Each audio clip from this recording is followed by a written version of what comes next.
नमस्कार, जय हिंद, वंदे मातरम। दोस्तों, स्वागत है आप सभी का आपके अपने YouTube परिवार राजस्थान क्लासेस पर।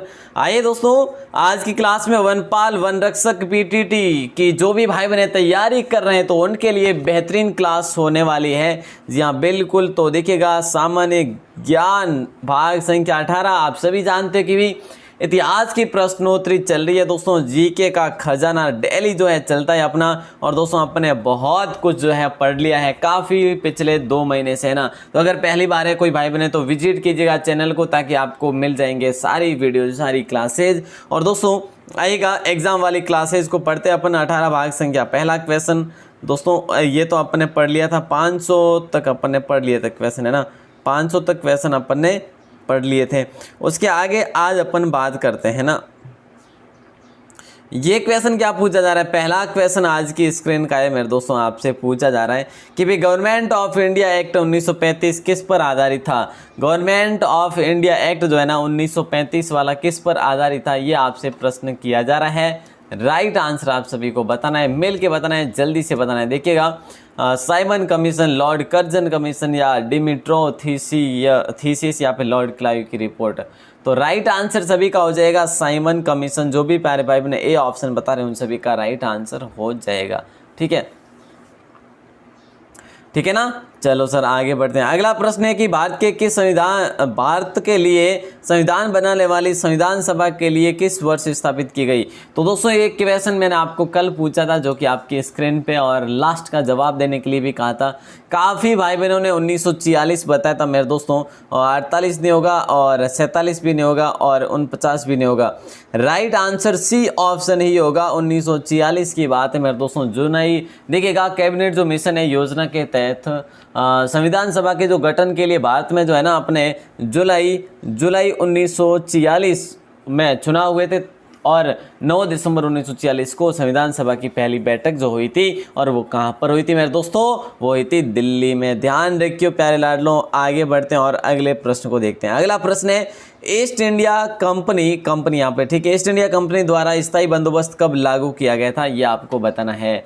जल्दी से बता दीजिएगा, आगे बढ़ेंगे। और ईस्ट इंडिया कंपनी द्वारा स्थायी बंदोबस्त कब लागू किया गया था, 1773, 84, या फिर 93, या फिर 1813।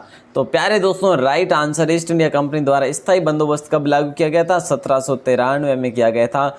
मोस्ट इंपोर्टेंट क्वेश्चन है दोस्तों, ये सारे के सारे क्वेश्चन पूछे गए हैं। और आज की क्लास को आपको शेयर जरूर करना है मेरे दोस्तों। अपन 500 से भी ऊपर क्लास में जुड़ चुके हैं। रेतवाड़ी व्यवस्था किसने विकसित की थी दोस्तों, ये बताना है। जो रेतवाड़ी व्यवस्था ने किसने विकसित की थी, ये आपको बताना है।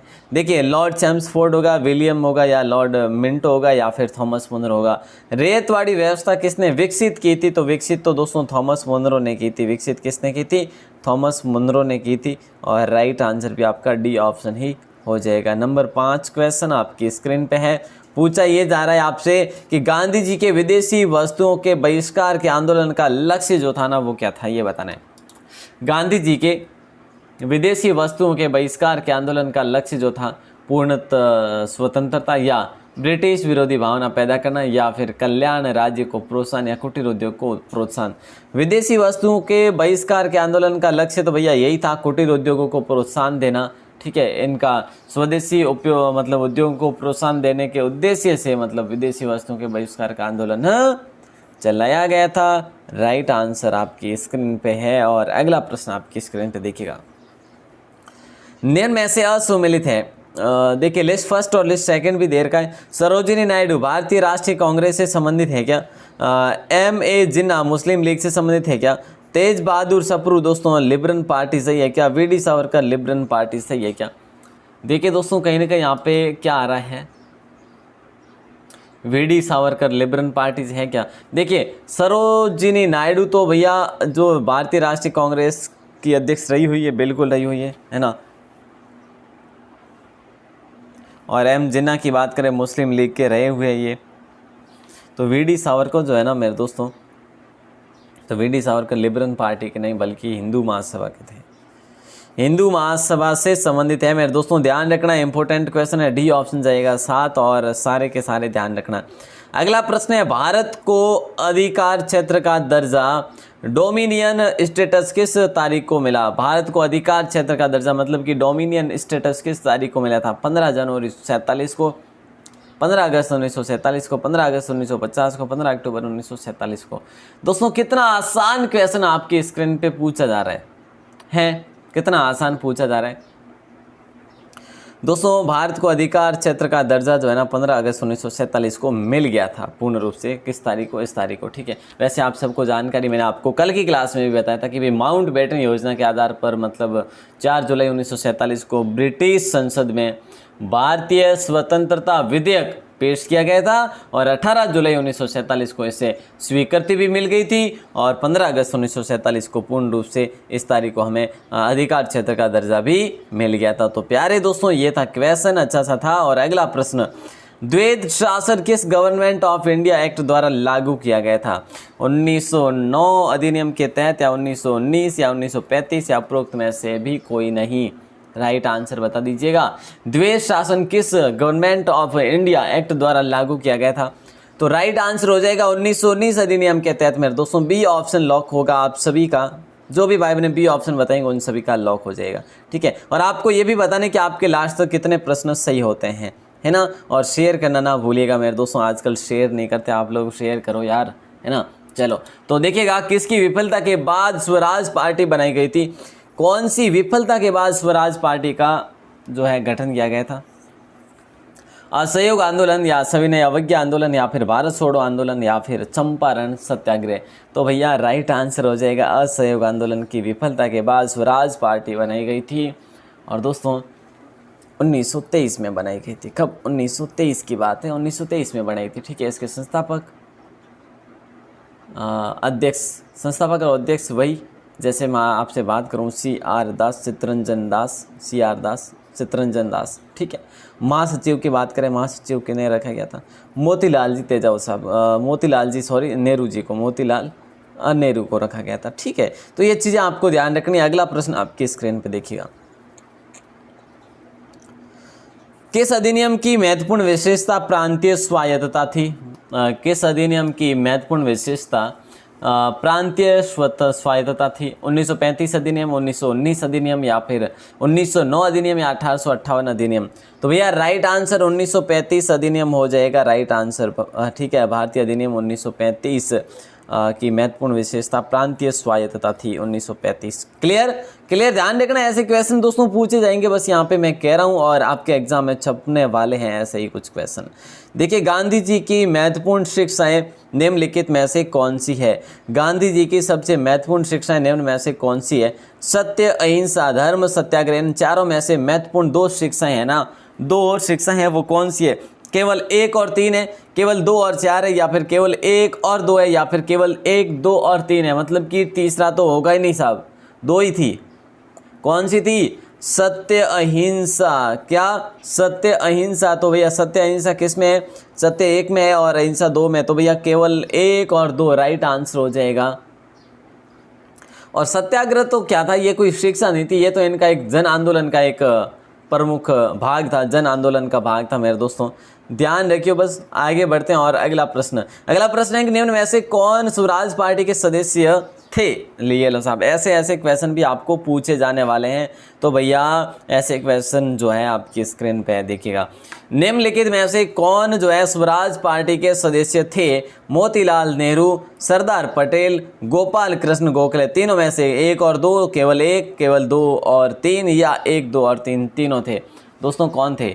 जल्दी बता दीजिएगा, निम्नलिखित में से कौन स्वराज पार्टी का सदस्य थे? तो केवल दोस्तों यहाँ पर जो है ना आपका राइट आंसर हो जाएगा बी ऑप्शन, मतलब कि मोतीलाल नेहरू हो जाएगा राइट आंसर। केवल बी ऑप्शन, मतलब कि केवल ए मोतीलाल तेजाब जो कि महासचिव बनाए गए थे। मेरे दोस्तों ध्यान रखना, ऐसे क्वेश्चन एग्जाम में पूछे जाएंगे भैया, ऐसे एग्जाम क्वेश्चन में पूछे जाएंगे। अगला है कि गांधी जी सच्चे समर्थक थे। गांधी जी सच्चे समर्थक थे किसके? बड़े उद्योगों के, कुटीर उद्योगों के, या बड़े छोटे दोनों उद्योग के, या फिर इनमें से कोई नहीं? भैया कितना आसान क्वेश्चन है, कितना आसान क्वेश्चन आपकी स्क्रीन पे है। कुटीर उद्योगों के समर्थक थे दोस्तों, बी ऑप्शन हो जाएगा। गांधी जी कुटीर उद्योग के माध्यम से अधिक जो है लोगों को स्वावलंबी बनाया था इन्होंने। स्वावलंबी बनाया भी था और बनाना भी चाहते थे और बना भी दिया था मेरे दोस्तों, ध्यान रखियो। अगला प्रश्न आपकी स्क्रीन पे, CR दास और मोतीलाल नेहरू ने स्वराज पार्टी बनाई थी। ये क्वेश्चन बार बार पूछा जा रहा है मेरे दोस्तों, क्या बात है, 3 बार तो पूछ लिया यहाँ पे, है ना। तीसरी बार तो आ गया। CR दास, चित्तरंजन दास और मोतीलाल नेहरू ने स्वराज पार्टी बनाई थी स्वदेशी आंदोलन के बाद, असहयोग आंदोलन के बाद, सविनय अवज्ञा आंदोलन के बाद, या फिर भारत छोड़ो आंदोलन के बाद। अरे भैया जी, अभी तो मैंने एक क्वेश्चन पूछा है, कोई गलत नहीं करेंगे साहब, है ना। तो बी ऑप्शन हो जाएगा, असहयोग आंदोलन की विफलता के बाद ये पार्टी बनाई थी। और दोस्तों अगर पूछा जाए आपसे कि भाई इसमें ये रहे थे अध्यक्ष और संस्थापक और ये रहे थे महासचिव, ठीक है सर। लंदन में गोलमेज सम्मेलन का आयोजन किसको चर्चा में किया गया था, किसको चर्चा के लिए किया गया था दोस्तों। यहाँ पे ये प्रश्न बहुत इंपॉर्टेंट होगा आपकी स्क्रीन के लिए। लंदन में गोलमेज सम्मेलन का आयोजन किसकी चर्चा के लिए किया गया था। भारत के लिए देखिए, प्रांतीय स्वायत्तता की व्यवस्था, भारत का भावी संविधान, ए और ब दोनों सही या फिर इनमें से कोई नहीं। तो प्यारे दोस्तों वहाँ पर केवल और केवल बात हुई थी भारत का भावी संविधान, भारत का भावी संविधान राइट आंसर हो जाएगा। अच्छा सा क्वेश्चन है, लॉक भी करेंगे आप सभी। इस क्वेश्चन को सही माना गया, SSC एग्ज़ाम में पूछा गया था इस आंसर को, है ना। चलो, 1927 में ब्रुसेल्स में दलित राष्ट्रवादियों को कांग्रेस में राष्ट्रीय कांग्रेस की ओर से किसने भाग लिया था। देखिए दोस्तों 1927 में ब्रुसेल्स में दलित राष्ट्रवादियों को कांग्रेस में राष्ट्रीय कांग्रेस की ओर से किसने भाग लिया था।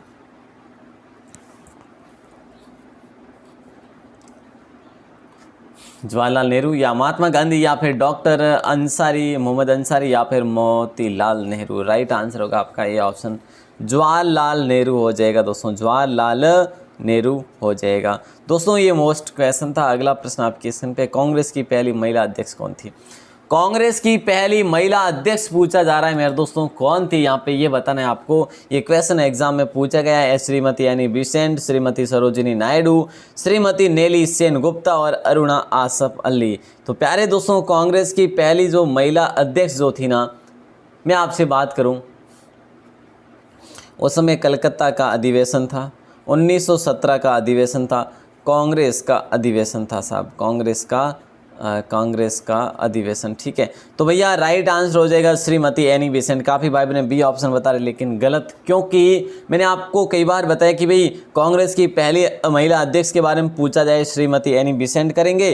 अगर आपसे श्रीमती सरोजिनी नायडू के बारे में पूछा जाए तो भैया वो भारतीय मूल की पहली कांग्रेस अध्यक्ष थी, ये चीज़ ध्यान रखना। अगला प्रश्न है, जब स्वतंत्रता को माउंटबेटन योजना स्वीकार की गई, जब स्वतंत्रता के समय माउंटबेटन योजना स्वीकार की गई उस समय भारतीय राष्ट्रीय कांग्रेस का अध्यक्ष कौन था। ये लो साहब, कितना इंपॉर्टेंट क्वेश्चन पूछा जा रहा है। स्वतंत्रता के समय माउंटबेटन योजना स्वीकार की गई थी, ठीक है। और कब की गई दोस्तों, 14 जून 1947 को, ठीक है। और नवंबर 1947 में दोस्तों, नवंबर 1947 में JB कृपलानी ने कांग्रेस की अध्यक्षता से, वैसे उन्होंने त्यागपत्र भी दिया था वैसे, लेकिन उस समय कौन थे, JB कृपलानी हो जाएगा राइट आंसर, ठीक है। डी ऑप्शन को लॉक करेंगे। अगला प्रश्न है, बाल, पाल और लाल अत्यंत प्रमुख नेता थे, किस पार्टी के थे। लाल, बाल और पाल, दोस्तों ये बाल का अर्थ होता है बाल गंगाधर तिलक, पाल का मतलब है बिपिन चंद्र पाल और लाल का अर्थ है लाला लाजपत राय। कांग्रेस पार्टी के या फिर मिलिटेंट नेशनल पार्टी के या फिर स्वराज पार्टी के या फिर गदर पार्टी के। तो राइट आंसर दोस्तों हो जाएगा डी ऑप्शन। ये कांग्रेस पार्टी के थे, लेकिन दल दोस्तों कौन सा था, ये दल कौन सा था, ये गरम दल था मेरे दोस्तों, गरम दल, ठीक है। तो ध्यान रखना गरम दल में कौन थे, लाल, बाल और पाल, लाल और बाल कैसे भी लिख दो यहाँ पे तो आप, ठीक है। चलो सर, अगला प्रश्न नंबर 520 में क्या पूछा जा रहा है, सुभाष चंद्र बोस ने भारतीय राष्ट्रीय कांग्रेस से निकलने के बाद किस पार्टी की स्थापना की थी। सुभाष चंद्र बोस ने भारतीय राष्ट्रीय कांग्रेस से निकलने के बाद किस पार्टी की स्थापना की थी। Indian national army, Republic party या फिर रिपब्लिकन पार्टी या फिर फॉरवर्ड ब्लॉक पार्टी या फिर जो है सोशलिस्ट पार्टी। देखिए सुभाष चंद्र बोस ने भारतीय राष्ट्रीय कांग्रेस से निकलने के बाद किस पार्टी की स्थापना की थी, तो भैया फॉरवर्ड ब्लॉक नाम से की थी दोस्तों। सी ऑप्शन हो जाएगा लॉक आपका, सी ऑप्शन इंपॉर्टेंट क्वेश्चन है, ध्यान रखना। अगला प्रश्न है, निम्नलिखित में से कौन आज़ाद हिंद फौज का संस्थापक रहा था। देखिए दोस्तों, निम्नलिखित में से कौन जो है आज़ाद हिंद फौज का संस्थापक है। सुभाष चंद्र बोस था या फिर वीर सावरकर या फिर चंद्रशेखर आज़ाद या फिर लाला हरदयाल। दोस्तों राइट आंसर आप सभी का जाएगा, आज़ाद हिंद फौज की स्थापना की थी सुभाष चंद्र बोस ने। ए ऑप्शन को लॉक करेंगे। अगर मैं आपसे बात करूं व्यवहारिक रूप से दोस्तों, व्यवहारिक रूप से इन्होंने क्या किया था, एक सैन्य इकाई के रूप में, व्यवहारिक रूप से बात करें तो सैन्य इकाई के रूप में या माध्यम से इंडियन नेशनल आर्मी का गठन किया था इन्होंने। इंडियन नेशनल आर्मी का गठन किया था। बोले सर कब किया, 1942 में किया था, अप्रैल माह में लगभग, ठीक है, मार्च अप्रैल में 1942 में किया था दोस्तों। इसमें कैप्टन मोहन सिंह द्वारा ये प्रारंभ कर दिया गया था, लेकिन इसमें पूर्ण रूप से जो घोषणा की गई थी मेरे दोस्तों वो सितंबर में की गई थी। कब, सितंबर 1942 में की गई थी। तो ये चीज़ें भी आपको ध्यान रखना है। और सुभाष चंद्र बोस और इनके जो मुख्य रूप से कौन थे इस आर्मी का गठन करने वाले, वो थे मोहन सिंह, कैप्टन मोहन सिंह, ठीक है। चलो साहब आगे बढ़ते हैं और अगले प्रश्न की बात करें तो 12 अप्रैल 1944 को सुभाष चंद्र बोस ने एक नगर में भारतीय राष्ट्रीय सेना का झंडा फहराया था। वह नगर उस समय किस राज्य या केंद्र शासित प्रदेश में था। दोस्तों कितना इंपॉर्टेंट क्वेश्चन आपसे पूछा जा रहा है। 12 अप्रैल 1944 को सुभाष चंद्र बोस ने एक नगर में भारतीय राष्ट्रीय सेना का एक झंडा फहराया था। वह नगर उस समय किस राज्य केंद्र शासित प्रदेश में, तो भैया मणिपुर हो जाएगा। Right answer C option Manipur हो जाएगा। इंपॉर्टेंट क्वेश्चन है, लॉक कर देना, सी ऑप्शन के साथ चला जाएगा। अगला प्रश्न है, भारतीय राष्ट्रीय कांग्रेस के प्रथम मुसलमान या फिर मुस्लिम जो अध्यक्ष रहे थे वो कौन रहे थे, ये बताना है दोस्तों। मोहम्मद अली जिन्ना, बदरुद्दीन तैयबजी, सर सैयद अहमद खान या अबुल कलाम आज़ाद। दोस्तों ये कौन सा अधिवेशन था, ये अधिवेशन था तीसरा। जैसे कि 1885 में दूसरा अधिवेशन हुआ जो कि बम्बई में हुआ था दोस्तों, और 1886 का दूसरा, पहला अधिवेशन 1885, दूसरा 86 और 1887 में तीसरा अधिवेशन हुआ। ये तीसरा अधिवेशन है दोस्तों। इसमें जो कांग्रेस के जो प्रथम मुसलमान अध्यक्ष रहे थे ना वो बदरुद्दीन तैयब जी रहे थे। अध्यक्ष कौन रहे थे, बदरुद्दीन तैयब जी रहे थे। हुआ कहाँ पर था प्यारे दोस्तों, मद्रास में हुआ था, ठीक है। और इसके बारे में और कुछ बात करें तो बहुत कुछ है मेरे दोस्तों, ये चीज़ें ध्यान रखनी आपको। अगला प्रश्न नंबर 524, भारतीय राष्ट्रीय कांग्रेस के पहले अधिवेशन में कितने प्रतिनिधियों ने भाग लिया था, ये आपको बताना है, मिल के बताना है, जल्दी से बता दीजिएगा क्या हो जाएगा राइट आंसर। भारतीय राष्ट्रीय कांग्रेस के पहले अधिवेशन में कितने प्रतिभागियों ने भाग लिया था। पहला अधिवेशन दोस्तों बम्बई में हुआ था, ठीक है, तो ध्यान रखना, इंपॉर्टेंट क्वेश्चन है। और मैं आपसे बात करूं कब हुआ था, 1885 ईस्वी में हुआ था, ठीक है। तो दोस्तों इसमें 75 प्रतिभागियों ने भाग लिया था। कुल कितने प्रतिभागियों ने या फिर सदस्यों ने भाग लिया था, 75 सदस्यों ने भाग लिया था मेरे दोस्तों, ध्यान रखना। और अगर बात करें तो इसकी अध्यक्षता की थी योमेश चंद्र बनर्जी ने, ठीक है, योमेश चंद्र बनर्जी ने इसकी अध्यक्षता की थी मेरे दोस्तों। और ये डेट भी बता दूं आपको, 28 दिसंबर दोस्तों, ठीक है, 28 दिसंबर 1885 को यह अधिवेशन होता है। और बम्बई में एक नाम है ग्वालियर टैंक, उसके पास में एक कॉलेज है, संस्कृत कॉलेज, उसमें हुआ था ये वाला अधिवेशन। वर्ष 1885 ईस्वी में हुई भारतीय राष्ट्रीय कांग्रेस की प्रथम मीटिंग की अध्यक्षता किसके द्वारा की गई थी। दोस्तों कितना इंपॉर्टेंट क्वेश्चन, कितना इंपॉर्टेंट क्वेश्चन है। अभी बता दिया मैंने आपको कि वर्ष 1885 में हुई भारतीय राष्ट्रीय कांग्रेस की प्रथम मीटिंग की अध्यक्षता किसके द्वारा की गई थी। पीएम मेहता नहीं होगा, योमेश चंद्र बनर्जी हो जाएगा। अभी बात कर लिए मेरे दोस्तों, तो गलत आप करेंगे नहीं, और बहुत ही आसान सा क्वेश्चन है। अगला है कि इंडियन नेशनल कांग्रेस का संस्थापक कौन था। हाँ जी, INC। देखिए दोस्तों, इंडियन नेशनल कांग्रेस का संस्थापक जो था ना, महात्मा गांधी, चित्तरंजन दास, CR दास जिसे कहते हैं आप, ए ओ ह्यूम या लोकमान्य तिलक। तो प्यारे दोस्तों राइट आंसर हो जाएगा आपका ए ओ ह्यूम के द्वारा इसकी जो है स्थापना की गई, लेकिन पहले अध्यक्ष रहे थे बनर्जी साहब, ठीक है ना। अगला क्वेश्चन मैं आपकी स्क्रीन पे दे रहा हूं दोस्तों, जल्दी से आपको आंसर बताना है। भारतीय राष्ट्रीय कांग्रेस के गठन संबंधी आंदोलन को किसने शुरू किया था, ये बता दीजिएगा आप। तो ये दोस्तों क्वेश्चन अलग अलग लेवल के पूछे गए, बस आपसे पूछना चाहता हूं कि भाई आप भी आंसर दीजिएगा। भारतीय राष्ट्रीय कांग्रेस के गठन संबंधी आंदोलन को किसने शुरुआत की? WC बनर्जी, यानी बिसेंट गांधी जी, या एवं डी ऑप्शन हो जाएगा राइट आंसर। ठीक है, और इसे दोस्तों भारतीय राष्ट्रीय कांग्रेस का अग्रदूत भी कहा जाता है इसे। ठीक है, और चलो आगे बढ़ते हैं। और इन्होंने ही 1884 में दोस्तों एक नाम से की थी, भारतीय राष्ट्रीय संघ की स्थापना की थी इन्होंने 1884 में। ठीक है, ये भी ध्यान रखना। दोस्तों अगला प्रश्न है, वैसे मैं एक बात बोलूं आपको तो दोस्तों बस मैंने कमी ये रखी है कि यहाँ पर आपके लिए वो एक टैग नहीं लिखा कि भाई ये SSC एग्ज़ाम में पूछा गया है, ये पटवार एग्ज़ाम में पूछा गया है, कि भाई ये जो है अपना RAS एग्ज़ाम में पूछा गया, ये IAS में पूछा गया, मतलब कि ये टैग नहीं लिखा बस मैंने, है ना। चलिए, तो टैग लिखने बाकी रह गए। बाकी दोस्तों ये सारे क्वेश्चन पूछे गए हैं। 528 है कि ए और ह्यूम के संबंध में निम्न में से कौन सा कथन सही नहीं है, गलत कौन सा, ये बताना है। उसने भारतीय राष्ट्रीय कांग्रेस की स्थापना की, जी हाँ बिल्कुल की है, बिना कोई झिझक अपने इसको तो कर सकते हैं। उसने कांग्रेस के वार्षिक सत्रों की 2 बार अध्यक्षता की। वह ऑर्निथोलॉजिस्ट था, वह भारतीय सिविल सेवा का सदस्य था। ये सही है, ये भी सही है, ये गलत है। वार्षिक सत्रों की 2 बार अध्यक्षता नहीं की इन्होंने, नहीं की साहब। ठीक है, तो बी ऑप्शन हो जाएगा सही आंसर। अगला प्रश्न है, निम्नलिखित में से किस आंदोलन का नेतृत्व महात्मा गांधी ने नहीं किया ही नहीं था? इनमें से कौन से आंदोलन का नेतृत्व महात्मा गांधी ने नहीं किया था? तो दोस्तों राइट आंसर देखिएगा, भारत छोड़ो आंदोलन का किया था, असहयोग का भी किया था, सविनय अवज्ञा का भी किया था। तो स्वदेशी आंदोलन का इन्होंने नहीं किया दोस्तों। ठीक है, अच्छा सा क्वेश्चन है, और आगे बढ़ते हैं। स्वदेशी आंदोलन का इसमें नेतृत्व तो नहीं किया गया दोस्तों। आगे बढ़ते हैं और अगले प्रश्न को देखते हैं। और वैसे आपको याद हो तो स्वदेशी आंदोलन 1905 में हुआ था दोस्तों।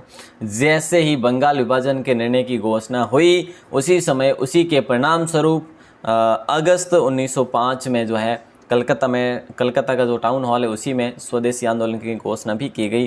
दोस्तों आज का लास्ट क्वेश्चन है आपकी स्क्रीन पे, जल्दी से आंसर बता दीजिएगा क्या हो जाएगा। खिलाफत आंदोलन किसको अपमानित करने के खिलाफ विरोध करने के लिए प्रारंभ किया गया था? टर्किश खलीफा, आगा खान, मोहम्मद अली जिन्ना, या फिर अब्दुल कलाम आज़ाद। खिलाफत आंदोलन किसको अपमानित करने के खिलाफ विरोध करने के लिए प्रारंभ किया गया था? तो यहाँ पे आपका राइट आंसर हो जाएगा टर्किश खलीफा हो जाएगा राइट आंसर।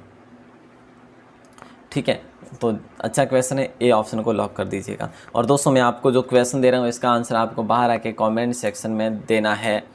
ठीक है दोस्तों, बाहर आके कमेंट सेक्शन में देना है, जल्दी से देना है आप सभी को आंसर। एक क्वेश्चन है बहुत ही आसान सा, जिसका नाम है, इस क्वेश्चन का नाम क्या है? 1916 में भारतीय राष्ट्रीय कांग्रेस और मुस्लिम लोग एक दूसरे के निकट आ गए थे। लाहौर में कौन से अधिवेशन में आए थे? अमृतसर में, लखनऊ में, या हरिपुरम? कितना आसान प्रश्न पूछा जा रहा है भाई साहब, कतई जहर प्रश्न है, और इसका जवाब आपको बाहर आके कमेंट सेक्शन में देना है। आशाएं नहीं उम्मीदें हैं मेरे दोस्तों आप सभी से। और दोस्तों आप क्लास को शेयर नहीं करते यार, शेयर किया करो। अब आजकल देखते हैं आप लोग कितने लाइव आते हैं, कितने क्या हैं। उनको जगाओ कि भैया एग्ज़ाम नज़दीक है, एग्ज़ाम अगर नज़दीक भी नहीं है ना तो पढ़ते रहो साहब। एग्ज़ाम पास करना है तो पढ़ते रहो, नहीं तो एग्ज़ाम नज़दीक नहीं, कितना भी दूर है या कितना भी नज़दीक है ना, निकल जाएगा, पता भी नहीं चलेगा। दोस्तों आपके और साथियों को शेयर करो, अपने दोस्तों को शेयर करो, ताकि क्लास से जो है अपनी बढ़ सके। फिलहाल आप जो देख रहे हैं स्टॉपेज जो लगा है, तो प्यारे दोस्तों उम्मीद ऐसी है आप सभी शेयर करेंगे। आप सभी का बहुत बहुत आभार। अगर क्लास अच्छी लगी हो तो एक ये लाइक का थम्स अप जरूर दे दीजिएगा। अगर आप पहली बार है चैनल पर तो सब्सक्राइब करना ना भूलिएगा। रात को 9 बजे भी क्लास होती है। और दोस्तों आज मैं आपको 6 बजे कुछ कंटेंट देने की कोशिश करूँगा। आज दोस्तों आदर्श सर जीके पर भी आपके लिए एक वीडियो आने वाली है, जो कि भारतीय बैंक से रिलेटेड आएगी, जो कि जिनका भी एग्ज़ाम है भारतीय जो है ना आरबीआई बैंक का भी जिनका भी एग्ज़ाम है ना अटेंडेंट का, तो उनके लिए 1-2 वीडियो आने वाली है 1-2 दिन, तो वो भी आप ज़रूर देखना। एसएससी की क्लास दोस्तों 10 तारीख के बाद में शुरू करने की योजना है बिल्कुल, तो आप बस बने रहिएगा। इस राजस्थान क्लासेस पर भी एक वीडियो और एक्स्ट्रा देने की कोशिश है। बस आप सभी अपना साथ बनाए रखें। धन्यवाद, आप सभी का आभार। जय हिंद, वंदे मातरम।